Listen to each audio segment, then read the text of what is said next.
My name is Sophia Sealy, and I'm a licensed realtor in the state of Pennsylvania. And I just wanted to talk a little bit today about some tips for buyers. The first thing is that don't skip hiring an agent or a realtor. There's a difference between a real estate agent and a realtor, which is another video.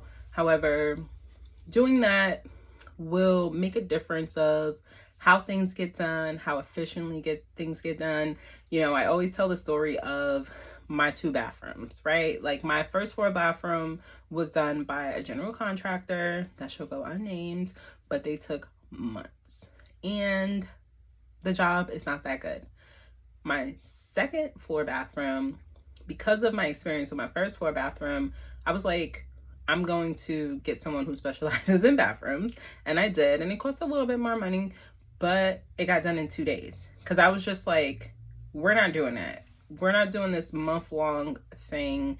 We're going to get this done. And I'm not saying that if you get a real estate agent, things are going to get done in 2 days. However, the process is going to look a lot different than if you try to do things on your own.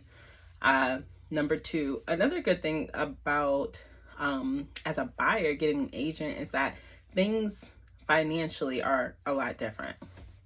Number 2 is depending on where you are in your home buying journey, you can start to plan financially for it. There are so many free calculators that you can use to calculate about the purchase price, to calculate about how things are going to be once you move in. So that's one thing that I find that sometimes people don't think about is that once you buy the home and you've saved up all your money for your closing costs, your down payment, things like that, you still have to think about like what's life going to be like once you start getting those bills, because there's the mortgage bill, there's your taxes, the property and school taxes, there's also utilities and things of that nature. So what is that going to look like for you? If something goes wrong, there's no landlord to call. And so,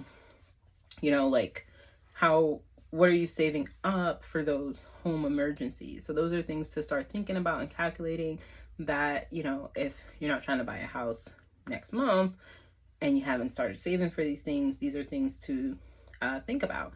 If you are going to be doing a mortgage, you don't necessarily need 20% down. Depending on your financial situation and what you're looking for, you may qualify for different types of loans, such as an FHA or a VA loan if you're a veteran.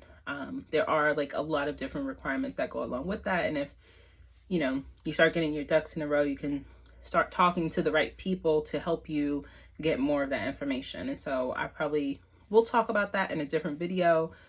But for this one, those are just some tips that I have for getting started. And like I said, depending on where you are, it's going to be very different on what each of those things might look like for you. If you have any questions, be sure to ask them in the comments. And I look forward to connecting with you all.